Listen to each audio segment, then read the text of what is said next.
Selamat datang pendengar setia dalam podcast PNJ.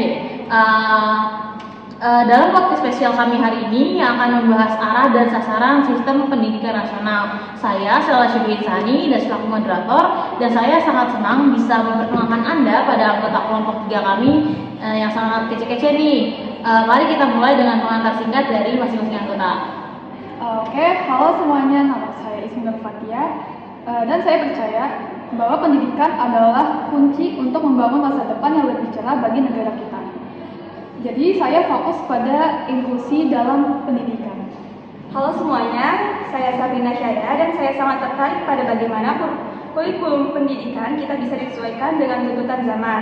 Dan saya juga akan membahas tentang relevansi kurikulum.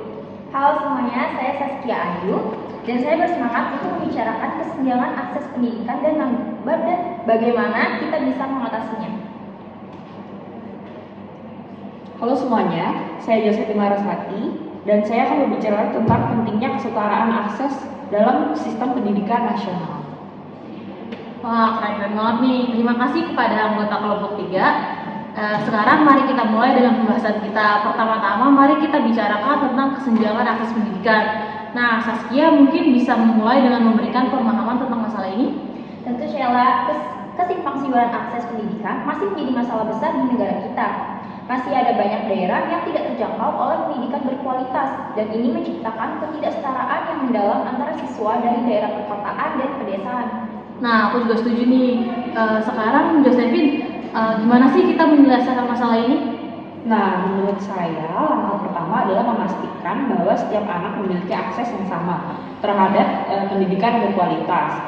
Lalu ini bisa melalui program-program pemerintah seperti memperluas infrastruktur pendidikan di daerah terpencil dan memberikan bantuan keuangan kepada keluarga yang membutuhkan untuk biaya pendidikan. Nah, sangat bermanfaat sekali ya. Sekarang mari kita beralih ke topik relevansi kurikulum. Sabrina, mengapa kamu pikir bahwa isu ini penting gitu? Ya, karena menurut saya kurikulum pendidikan ini harus mencerminkan kebutuhan dan tuntutan zaman. Karena saat ini kita sering melihat kesenjangan antara apa yang diajarkan di sekolah dengan keterampilan yang dibutuhkan di dunia nyata. Ini bisa menjadi hambatan besar bagi persiapan siswa untuk masa depan. Kira-kira apa sih yang bisa kita lakuin untuk mengatasi masalah ini? Ya, mungkin salah satunya yaitu memperbarui kurikulum secara berkala dan mengintegrasikan keterampilan yang relevan dengan perkembangan teknologi dan pasar kerja. Perkembangan teknologi dan pasar kerja sangat masuk akal ya. Sekarang mari kita bahas tentang inklusi dalam pendidikan. Nah, Ismi sendiri, kenapa sih inklusi ini begitu penting? Jadi sebelumnya itu inklusi adalah tentang menciptakan lingkungan pendidikan yang ramah bagi semua siswa tanpa memandang latar belakang mereka. Hal ini penting untuk menciptakan masyarakat yang lebih inklusif dan beradab. Menurut Ismi sendiri nih, bagaimana mencapai inklusi dalam pendidikan? Salah satunya itu adalah dengan melibatkan semua pihak, termasuk guru, siswa, orang tua, dan komunitas lokal dalam membangun budaya inklusif di sekolah. Oke, terima kasih Ismi. Terakhir, mari kita bicarain tentang pemberdayaan siswa nih. Menurut Sabrina, apa yang kamu pikirin tentang hal ini? Jadi menurut saya pemberdayaan siswa adalah kunci untuk membangun generasi yang mandiri dan berdaya saing tinggi nih. Jadi siswa harus diberi kesempatan untuk mengembangkan kreativitas, keterampilan kepemimpinan, dan rasa tanggung jawab.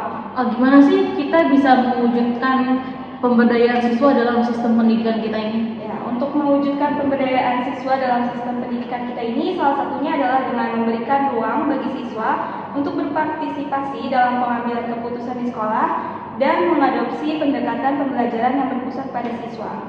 Oke, terima kasih Sabrina. Baiklah, waktu kita hampir habis nih. Apakah ada pesan terakhir dari anggota kelompok sebelum kita mengakhiri podcast pada hari ini? Saya ingin mengatakan bahwa pendidikan adalah investasi terbaik untuk masa depan kita.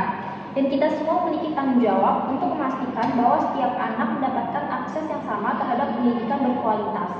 Wah, pendidikan adalah investasi terbaik. Kata-kata yang sangat bijaksana sekali ya. Terima kasih kepada semua anggota kelompok 3 atas kontribusinya berharga dalam podcast ini. Dan kepada Anda pendengar setia PNJ Podcast, Terima kasih telah bergabung dengan kami. Sampai jumpa di video selanjutnya. Bye.